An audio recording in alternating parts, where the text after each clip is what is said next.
Mas Irawan, menyambung pertanyaan saya sebelumnya, ada temuan TI, salah satunya soal kelembagaan. Ini katanya program prioritas, bahkan 10 bulan tanpa ada perpres. Ini sebenarnya gimana sih?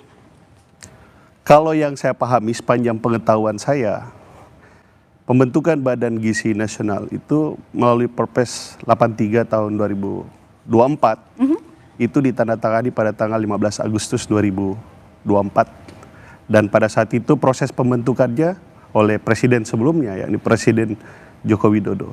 Dan kemudian dilakukan pelantikan pengambilan sumpah jabatan pada tanggal 19 Agustus 2024.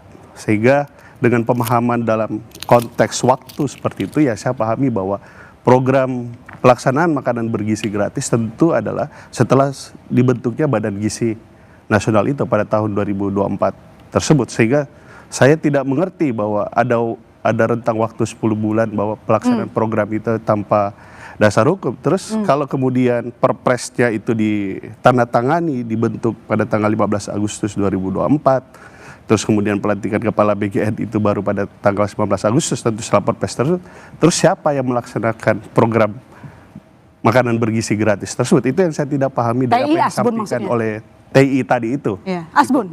Hah? Asbun, asal bunyi. Enggak, itu pendapat. Itu pendapat. Itu bukan pendapat, Mas. Justru ada dua perpres. Pertama, perpres pendirian badan. Oke. Tanggal? Setuju saya di tahun 2024. Tanggal? Gitu ya. Kemudian ada perpres program. Perpres program ini program yang untuk makan bergizi gratis. Itu baru diluncurkan atau baru diterbitkan di tanggal 31 Oktober 2025. Artinya kick off tanggal 6 Januari gitu ya, 10 bulan BGN tidak punya regulasi yang ajak untuk melaksanakan program. Pertanyaan kuncinya adalah apa pilihan harus menggunakan mitra-mitra yayasan? Sementara instrumen pengadaan kita udah punya. Punya e-katalog. Di lokal ada yang namanya e-katalog lokal. Ada banyak praktik baik sebetulnya di pemerintah daerah dalam konteks penanganan stunting. Itu penggunaan e-katalog lokal. Jadi kecurigaan Anda pemerintah melibatkan mitra itu apa, Mas? Kalau kita Iya, tentu ini perburuan rente yang nampak jelas. Perburuan rente sehingga melibatkan mitra, tidak memaksimalkan di pemerintahan. Itu kata Mas Agus ya? Saya kira tidak. Perburuan. Tidak. Saya kira tidak. Dan yang saya pahami dari peristiwa hukum yang melibatkan Pak Dadan dan Pak Soni Sanjaya, terus siapa satu lagi itu? Pak Lodwig tersebut. Peristiwa hukumnya adalah peristiwa hukum tindak pidana korupsi, ada yang kaitannya dengan program pengadaan barang dan jasanya. Dan itu memang menjadi salah satu pekerjaan besar negara kita, yakni pemberantasan korupsi di sektor pengadaan barang dan jasa. Dan tidak ada lembaga sampai saat ini yang imun dari korupsi pengadaan barang dan jasa tersebut. Dan kali ini melibatkan Badan Gizi Nasional. Dan memang bahwa kami sendiri di DPR, publik juga berulang kali menyampaikan bahwa ada persoalan terkait dengan tata kelola makanan bergizi ini. Dan itu juga terus-menerus ditindaklanjuti.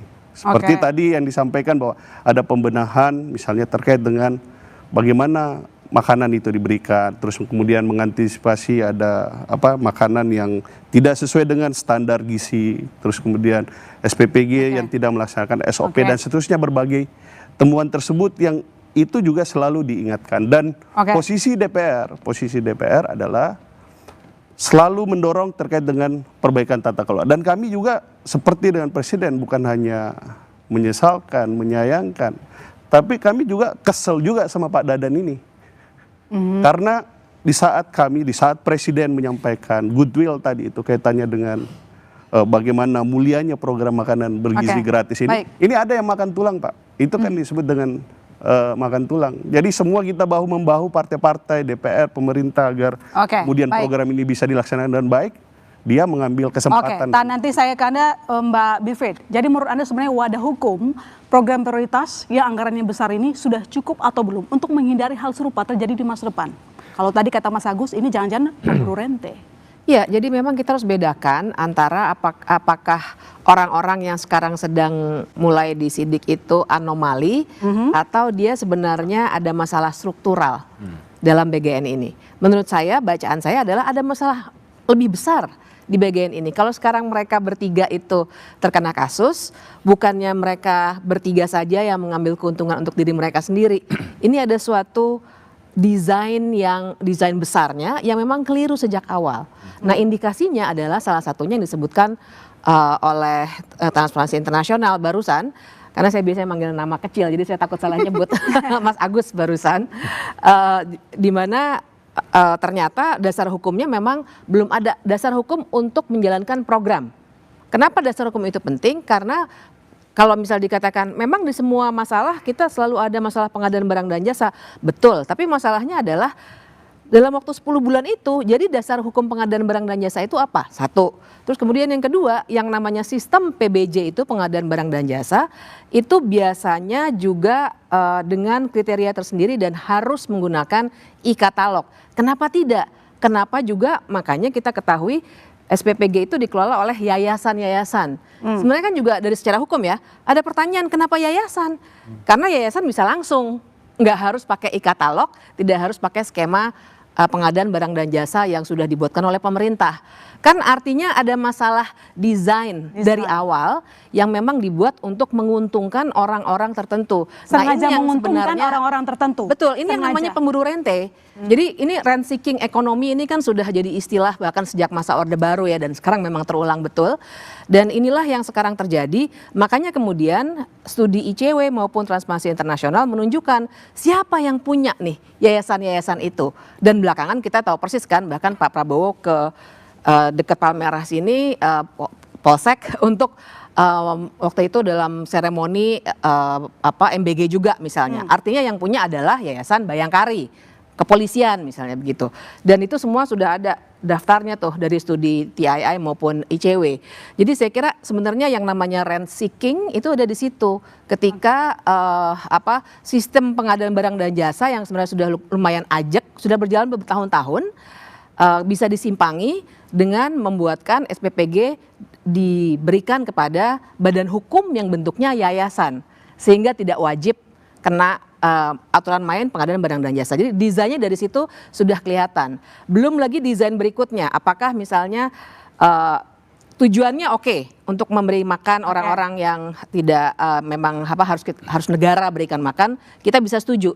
Tapi apakah caranya dengan memberikan uang ke dapur-dapur itu atau dengan cara lain seperti yang banyak terjadi, sering dikatakan dalam beberapa pidato presiden, wah di Brazil, di Jepang. Di Jepang, di Brazil caranya sama sekali berbeda. Misalnya dengan kantin-kantin sekolah.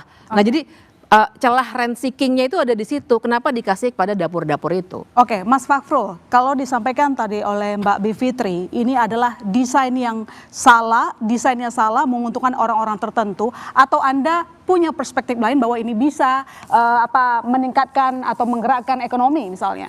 Iya, satu hal yang mesti kita ingat bahwa salah satu niat dari program makan bergizi gratis selain menyelesaikan problem stunting itu adalah juga bagaimana memutar kembali ke ekonomi. Permasalahannya sebenarnya Mbak, kalau yang aku lihat kita harus lihat kenapa sampai desainnya bermasalah. Mbak Fitri dari cerita. Kalau saya lihat ada fenomena lebih besar lagi, itu adalah fenomena kita terbiasa punya proyek yang nama proyek Loro Jonggrang. Harus selesai cepat, harus scale up cepat. Jadinya dalam 1 tahun pertama itu kita kalau tidak salah itu udah 20.000 ya di tahun pertama kita punya dapur. Itu jujur kalau kita dari perspektif dunia investasi ya kita lihat itu ambisius sekali. Kita sebenarnya sangat berharap mungkin di 3 bulan pertama sudah ada review. Ternyata itu tidak ada. Yang tentunya kalau nggak ada review proyek ini pasti resikonya escalate. Ini yang aku lihat kita harus benar-benar melihat ini lagi ya, bahwa saran saya kepada pemerintah bahwa pola-pola seperti Loro Jonggrang ini harus harus kita sudahi. Jangan sampai niat baik tidak berakhir baik. Nah, ini yang kita lihat. Di satu sisi lain juga, tapi kita harus ingat juga dari sekian banyak kasus keracunan, banyak juga. Itu banyak, kita akuin. Tapi kita juga harus sadar bahwa juga lebih banyak lagi sebenarnya dapur itu yang zero defect pada dasarnya. Banyak juga dapur yang memberikan hal yang baik. Yang ini yang juga saya lihat ya, apa yang miss dari pemerintah terkait hal ini. Sampai hari ini saya belum tahu, belum ada informasi dapur yang ideal itu seperti apa sih? Apakah ada iklan layanan masyarakatnya? Itu aku rasa hal yang harus sangat diperhatikan oleh pemerintah, karena seringkali niat baik dan kebijakan yang baik aja itu nggak cukup seringkali. Kita harus memikirkan mekanisme yang ada, yang akan berjalannya seperti apa, sehingga semua orang bisa mendapatkan persepsi yang tepat. Kalau tidak, kita bisa lihat dampaknya sekarang, bahwa isu terkait MBG yang ini juga berkaitan sama fiskal, itu dampaknya kemana-mana. Bukan hanya terkait dengan hanya isu sosial saja, ini sudah menjadi isu ekonomi dan sudah menjadi isu keberlangsungan fiskal juga. Karena itu saya sangat encourage, jadikan momentum kondisi saat ini adalah era berbenah untuk program makan bergizi gratis, lakukan review dan lakukan seperti pola pikirnya Pak Prabowo OODA. Mas, tapi soal sosialisasi bagaimana dapur yang bagus, sebenarnya Kompas TV dan saat itu bersama Pak Dadan itu meliput ya dapur yang dijadikan contoh ideal. Yang ideal seperti apa? Contoh di Bogor. Tapi kan ini masalah korupsi, harusnya bisa kita pisahkan. Ini lain soal. Iya, di sini setuju. Tapi kita harus aware bahwa kenapa ini kejadian yang saya awal cerita tadi, kenapa sampai ruang korupsinya itu besar, karena dari awal itu nih proyek Roro Jonggrang. Begitu itu Roro Jonggrang. Kejar tayang ya? Kejar tayang. Begitu itu kejar tayang, muncul beberapa hal itu, contohnya tadi kayak dibahas ya, seperti programnya kenapa harus pakai yayasan. Yayasan ini kan karena kemudahan. Kita aware itu ada kemudahan, tapi tidak semuanya harus kita selesaikan dengan kemudahan. Karena kemudahan pasti juga muncul inherent risk-nya. Ini yang harus kita selesaikan, dan saya lebih lihatnya supaya ini nggak kejadian korupsinya berlanjut, kita harus stop proyek Roro Jonggrang. Jangan pernah berharap dapat hal yang bagus dalam hasilnya semalam. Kalau kita mengeluarkan sesuatu ini ya untuk pemerintah, kalau ada hal yang baik ingin kita lakukan, selalu deadline-nya itu besok, lusa, atau 1 minggu lagi, 1 bulan lagi, deadline-nya make sense. Yang paling berbahaya itu, Mbak, kita punya proyek deadline-nya bukan besok tapi kemarin. Nah, itu yang paling saya lihat harus kita kurangi di kondisi sekarang. Baik. Coba saya ke Mas Subaid, saya mau tahu pendapat Anda. Tadi Mbak Bivitri mengatakan bahwa ini desainnya memang didesain untuk memenangkan pemburu rente, untuk menyenangkan para pemburu rente. Bahkan kalau kata Mas Fakrul, ini adalah program yang kejar tayang. Iya, jadi kalau kami ini kan setiap hari itu merekap berapa anak-anak yang keracunan dan seterusnya gitu ya. Saya bandingkan di 2025 dengan 2026 ya, sampai bulan Juni ini, itu belum ada tanda-tanda penurunan ya. Gitu. Jadi apa yang dikatakan oleh Pak Dadan soal evaluasi, kemudian ada perbaikan, penutupan dapur, itu sama persis dengan yang dikatakan oleh Bu Nani sekarang. Jadi pertanyaan saya adalah, apakah ada poin yang dikatakan oleh Bu Nani yang katanya perbaikan, perubahan itu yang belum pernah dikatakan Pak Dadan? Semuanya sama persis. Nggak ada kata-kata Pak Dadan yang dikurangin sama Bu Nani. Jadi sama aja ini. Jadi nggak ada gitu kan. Karena itu mau diganti Bu Nani atau diganti siapapun, ini yang bermasalah ini tidak hanya soal personelnya gitu. Tapi kalau saya simpulkan dari pembicaraan tadi, ini sistemnya yang korup gitu. Karena sistem yang korup, ya pasti melahirkan koruptor gitu. Itu udah pasti seperti itu gitu. Kalau tadi kawan-kawan transparansi beberapa kali ngundang BGN nggak hadir. Kebetulan JPPI pernah juga mengundang BGN. Kita rilis soal data keracunan di sekolah. Karena kita memantau di sekolah-sekolah. Datang orang BGN di seminar kami gitu kan. Kemudian ada penanya yang bertanya, kenapa banyak SPPG yang berafiliasi dengan orang yang ada di pimpinan BGN? Dan dengan jelas BGN mengatakan, emang salahnya apa? Emang salahnya apa? Saya juga punya dapur. Itu di hadapan publik, di depan wartawan. Emang salahnya apa gitu? Loh, kok zaman kayak gini ada manusia kayak gini gitu ya? Jadi apa ya? Konflik kepentingan korupsi, kolusi, nepotisme itu kan orde baru, kemudian hadir reformasi. Itu kan ada pelarangan-pelarangan itu. Jadi menurut saya konflik kepentingan itu adalah akar dari korupsi gitu. Oke, konflik kepentingan akar dari korupsi. Mas Rio tadi yang mengatakan bahwa harusnya tidak mempersoalkan dapur punya siapa, yang penting programnya jalan. Ini dipersoalkan, Mas. Ya, jadi begini Mbak Ilona, kita harus mengetahui ketika penunjukan sebuah titik maupun mitra yang akan menjalankan sebuah titik dapur, katakanlah, itu harus menggunakan juknis yang sudah disediakan oleh BGN. Dari tadi kita berbicara titik yang di-approve yang akhirnya terafiliasi dengan individu A, B, atau C. Tapi kita lupa juga banyak sekali titik-titik yang di-apply oleh banyak orang yang juga ditolak. Kenapa? Karena tidak memenuhi kriteria daripada juknis. Apakah itu kriteria daripada lahannya, apakah itu kriteria daripada bangunannya, sarana prasarananya, tenaga kerjanya, sistem pembuangan limbahnya, sistem sanitasinya, dan sebagainya macamnya, itu tidak memenuhi syarat sehingga akhirnya ditolak. Ini artinya apa? Dalam penunjukan sebuah titik daripada SPPG, terlepas dari siapapun yang mengajukan, itu tidak dilihat siapanya. Tapi apakah syarat dan prasyarat yang memang diperlukan itu dipenuhi atau tidak.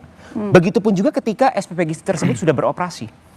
Lebih dari 8.000 SPPG sudah ditindak. Itu tidak pernah memandang SPPG ini punya si A atau punya si B.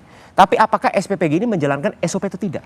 Dan kalau kita berbicara concern soal daripada food safety, kami sepakat. Zero tolerance. Dan Partai Gerindra akan selalu menggencarkan pengetatan dari pengawasan ini agar tidak ada toleransi sama sekali. Mas Rio, kan Anda yang insiden mengatakan soal food zero safety. tolerance, yang saya ingat, mungkin orang-orang di sini juga ingat, ketika ada dapur bermasalah, Pak Dadan selalu mengatakan masih kami berikan kesempatan, meski mereka sudah bikin kesalahan. Anda bilang tadi zero tolerance, berarti itu enggak dong? Oh, begitu ada, kita bahkan tidak menunggu sampai ada kasus keracunan, Mbak Ilona. Bahkan ketika ada penyimpangan daripada penyiapan bahan baku, penyimpanan bahan baku, itu langsung ditindak dengan apa? Dengan di-freeze. Itu kan ada SOP dan mekanismenya. Langsung kita freeze dapurnya, kita lakukan evaluasi menyeluruh, perbaikan kita minta, kalau tidak bisa dilakukan tutup permanen. Kalau sudah diperbaiki baru diizinkan kembali untuk beroperasi.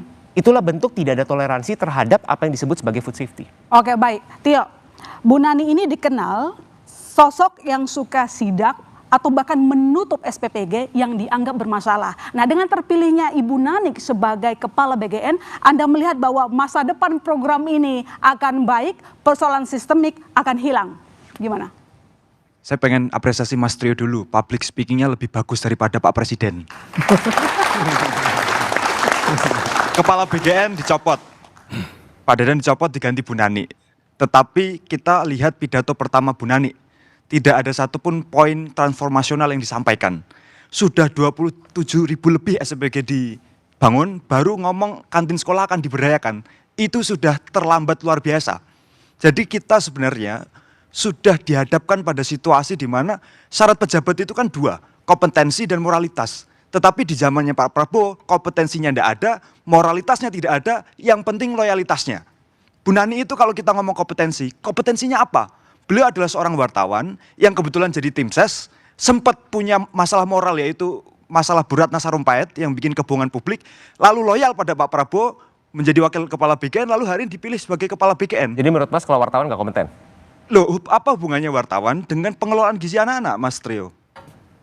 Silakan dijawab. Oh enggak, maksud Mas kalau seorang Ya, apa hubungannya background seorang wartawan tidak ada kompetensi? Dengan ahli gizi, dengan keperluan Badan Gizi Nasional. Mohon maaf dengan segala hormat, tidak perlu untuk menjalankan program BGN itu harus menjadi seorang ahli gizi. Ya, yang diperlukan inilah adalah mengetahui wajah dari tata istana kita, kelola. bahwa kompetensi memang tidak diperlukan. Terima kasih konfirmasinya, Mas Trio. Bukan kompetensi tidak diperlukan, Mas. Tidak perlu menjadi backgroundnya adalah seorang ahli gizi. Yang diperlukan adalah bagaimana menjalankan program ini agar program ini tepat sasaran, memanage supply chain-nya, mengelola tata kelolanya, agar program ini dapat bermanfaat. Ya, ini mengkonfirmasi apa yang saya sampaikan, bahwa kompetensi dan morality tidak diperlukan. Yang diperlukan adalah loyalitas. Terima kasih. Jadi menurut Anda, Bu Nani, intinya adalah hanya punya loyalitas tapi tidak kompetensi begitu. Coba Bang Rey, terpilihnya Bu Nani jadi Kepala BGN, bukankah Bu ini Nani sebuah harus harapan berterima buat kasih kita? dulu kepada Tio.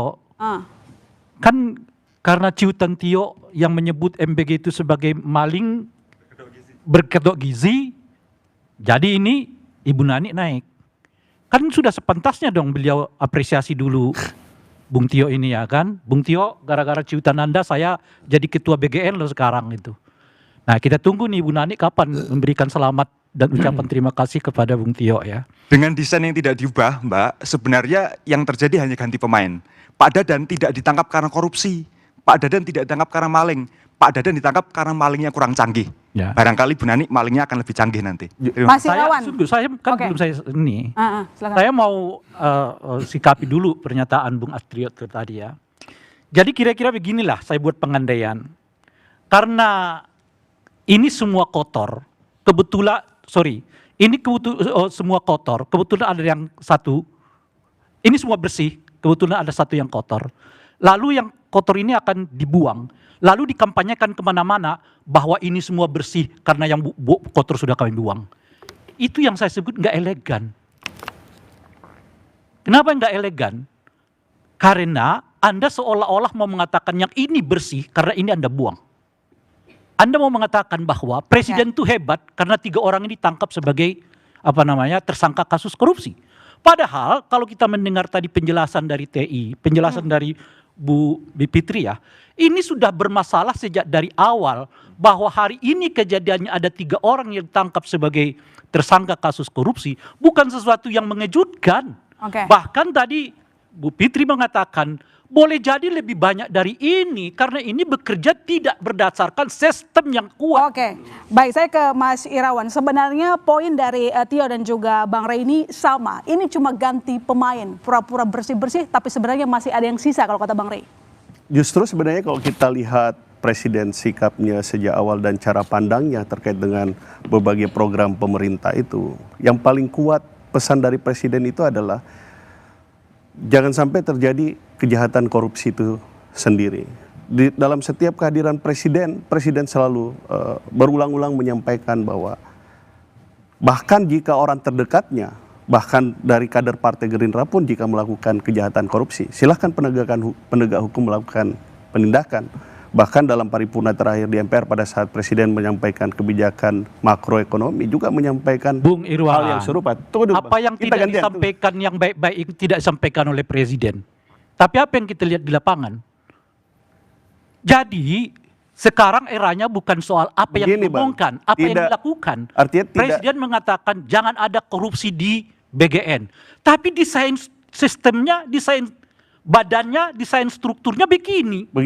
Tidak semua peristiwa yang kemudian melibatkan Badan Gizi Nasional itu merupakan peristiwa hukum, apalagi itu adalah peristiwa satu kejahatan korupsi gitu. Bahkan ya kalau kita lihat dari apa yang diungkap oleh Kejaksaan Agung terkait dengan pengadaan barang dan jasa ini, itu kan bukan proses melalui satu operasi tangkap tangan, tapi melalui proses penyelidikan atas dugaan kejahatan korupsi pengadaan barang dan jasa itu. Dan itu juga sebenarnya dalam rangka melaksanakan direktif presiden, menerjemahkan arahan presiden terkait dengan pemberantasan korupsi itu sendiri. Itu yang pertama. Yang kedua bahwa concern kami, misalnya kami di DPR, ada 2 concern kami terkait dengan program makanan bergizi gratis ini. Satu adalah politik anggarannya, yang kedua adalah politik pengawasannya. Dan setiap pertemuan kami, rapat kami di DPR bersama dengan Badan Gizi Nasional, itu DPR selalu menekankan perlunya ada perbaikan tata kelola dan membuat program makanan bergizi gratis lebih terbuka, lebih akuntabel. Itu selalu disampaikan. Saya mau tanya, Bung Irwan. Silakan. Saya mau tanya. Boleh. Ada 10 bulan tanpa impres atau perpres atau kepres berkenaan dengan pelaksanaan program BGN ini. Apa yang dilakukan DPR? Kami membahas pada saat itu. Satu kan tadi kan yang dikatakannya tidak ada perpres mengenai Badan Gizi. Itu saya sudah jawab bahwa ada. Sekarang di programnya. Dasar hukumnya adalah terkait dengan pelaksanaan Undang-Undang APBN 2026 itu ada terkait dengan program makanan, program atau anggaran terkait dengan bergizi itu. Tapi kalau kita bicara terkait dengan program, terus kemudian teknis pelaksanaan, itu kan diatur dalam level regulasi yang lebih rendah yang diatur oleh BGN itu sendiri sebagai pelaksana program. Itu mestinya selevel minimal tuh perpres ya. Bahkan kalau di kita sebetulnya di luar minta ada undang-undangnya dong. Perpresnya ada. Perpres badan, Bang. Iya, makanya perpres program. Yang kita harapkan ada terkait dengan program. Jelas nggak? Terkait dengan program itu menjadi ukuran target, menjadi ukuran tujuan program itu sendiri. Mari kita cek deh. Tujuan awal program MBG apa sih? Kan untuk mengurangi prevalencia stunting toh. Tapi faktanya gimana? Yang menerima manfaat itu ada anak SMP dan anak SMA. Kalau targetnya stunting harusnya bukan SMP SMA. Nah, yang bilang stunting gitu kan beliau. No, bukan. Judul programnya sendiri. Judul programnya kan memang tujuan utamanya untuk mengurangi stunting. Buat anak sekolah. Salah satunya untuk stunting. Gitu. Oh iya, yang di bilang awal stunting program. Tapi kan bukan hak makanan bergizi ini hanya untuk yang stunting, tapi ini buat anak sekolah, Badan Makanan Bergizi Gratis. Baru-baru ini gitu ya, BGN mau bikin SPPG di kampus. Apa kaitannya begitu? Jadi saya mau bilang begitu. Nggak ada. Saya mau bilang begitu. Itu aturannya di mana? data penerima manfaat itu diambil dari data Dapodik. Gitu ya, data pokok pendidikan. Kenapa tidak yang ditargetkan adalah mereka yang rentan miskin, sementara Kemensos sudah punya data. Nah, itulah DTKS. Nah, saya akan Nah, masuk. itu yang harusnya diintervensi. Saya masuk bukan dari- menggunakan data-data pokok pendidikan. Ya, saya masuk dari apa kritik Bang Rey, terus Mas Tio, kaitannya Bu Neni tadi tersebut. Saya melihat tadi apa yang disampaikan Bu Neni. Justru kan Bu Neni memberikan pesan kepada publik bahwa beliau ini memahami permasalahan dan apa yang terjadi di tubuh Badan Gizi Nasional, kemudian implementasi program makanan bergizi ini. Maka kemudian saya juga tadi sempat membaca dan selalu membaca itu adalah kaitannya misalnya satu bahwa sasaran prioritas nanti ke depan adalah untuk daerah-daerah tertinggal. Udah telat Bang, harusnya dari tahun lalu. Kami sudah mengingatkan, teman-teman masyarakat sipil sudah mengingatkan sejak tahun lalu, pertengahan tahun lalu. Kawan-kawan Celios, kawan-kawan TI, kawan-kawan ICW, teman-teman JPPI, semua dan para praktisi yang lain juga sudah mengingatkan itu. Pertanyaan utamanya adalah mengapa BGN tidak memoratorium terlebih dahulu, kemudian selected, segmented. Target utamanya apa dulu nih? Kawasan 3T, kalau tidak salah Pak Burhanuddin Muhtadi sempat mengeluarkan Twitter tuh. Justru di daerah yang rawan stunting minim SPPG. Nah, Silahkan cek datanya. Makanya itu kemudian, makanya tadi ketika misalnya Mas Tio, Bang Rey kemudian menyampaikan tidak adanya kompetensi, terus moralitas, integritas, itu sebenarnya terbantahkan semua. Satu, kita bicara moralitas dan integritas. Salah satu ukuran dari moralitas integritas dari beberapa pimpinan Badan Gizi Nasional, dia aja tuh yang nggak kena tuh oleh Bung Irwan, itu yang saya katakan tadi, tunda dulu deh. Tunda dulu. Itu yang saya sebut. Jangan karena Anda buang ini yang kotor, lalu Anda menyebut seolah-olah ini bersih semua. Program Jadi jangan ini begitu harus cara terus jalan. berpikirnya. Karena ada 3 orang yang ditetapkan sebagai tersangka, Presiden seolah-olah nggak pandang bulu. Padahal ada persoalan yang sistemik di dalam. Pertanyaannya, Kita sebetulnya sebenarnya pertanyaannya harus Bung Irwan, mengakui bahwa kalau ada Presiden- 3 orang ini tersangkut kautnya, ada persoalan yang berarti ada persoalan yang lebih dalam di institusi BGN itu. Betul. Itu Jadi, persoalannya. Dan kalau diturunkan pertanyaan itu, apa ya kira-kira yang membuat Ibu Nani bisa keluar dari 3 orang ini, padahal mereka bersama-sama di dalamnya. Ya, kalau saya tapi punya, satu saya hal punya yang dugaan prinsip, ini. kita sebenarnya tuh harus punya kemauan dan kemampuan untuk bisa mengapresiasi Presiden, Pak. Oh, Itu yang saya butuh Iya, kami, dari Bang Rey dan Mas Bung Tio. Irwan, kami mengapresiasi nggak dengan kata-kata, nggak dengan bombastis, nggak dengan menyebut saya ini pejuang kebebasan, tapi Saiful Mujani dikriminalisasi, ya kan? Bung Ferry dikriminalisasi, enggak. Kami mencintai bangsa ini dengan mengkoreksi salah satunya BGN ini. Kalau kaitannya Prof. Saiful Mujani dan Mas Ferry Amsari, kalau saya sikap politiknya jelas bahwa kebebasan berpendapat dijamin oleh konstitusi, sehingga sebagai anggota DPR saya minta kepolisian ketika melakukan penyidikan terhadap kasus ini harus dilangsungkan secara transparan dan terbuka agar rakyat semua melihat akuntabilitas penyidikan itu jelas. Tetapi bahwa Bu Nani kita harus apresiasi atas pemahamannya terhadap program makanan bergizi ini, itu satu hal juga yang saya penting. melihat kenapa ada banyak masalah, ya kan? Yang tadi dikatakan ini bukan hanya soal teknis ini masalah di aturannya, masalah di tata kelolanya dan seterusnya gitu. Tapi kenapa dari BGN begitu dibentuk ya, Januari start, ini kok gaspol terus sampai hari ini gitu.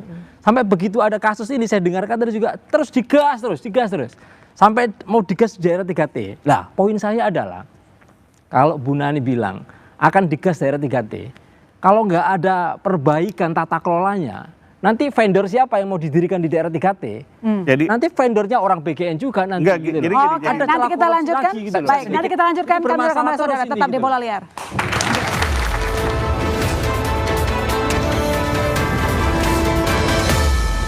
Presiden Prabowo ultimatum oknum yang korupsi MBG usai mantan pimpinan Badan Gizi Nasional dicopot dan jadi tersangka. Bahkan bagi orang susah tidak boleh jadi sarana memperkaya oknum-oknum. Penyidik menetapkan saudara DH sebagai tersangka. seperti tidak ada perangkat pengawasan terhadap MBG ini. Bola Liar, Jumat 5 Juni pukul 8:30 malam live di Kompas TV, didukung oleh Presiden Prabowo ultimatum oknum yang korupsi MBG usai mantan pimpinan Badan Gizi Nasional dicopot dan jadi tersangka. Makan bagi orang susah tidak boleh jadi sarana memperkaya oknum-oknum. Penyidik menetapkan saudara DH sebagai tersangka. Seperti tidak ada perangkat pengawasan terhadap MBG ini. Bola Liar, Jumat 5 Juni pukul 8:30 malam live di Kompas TV, didukung oleh Presiden Prabowo ultimatum oknum yang korupsi MBG usai mantan pimpinan Badan Gizi Nasional dicopot dan jadi tersangka. Makan bagi orang susah tidak boleh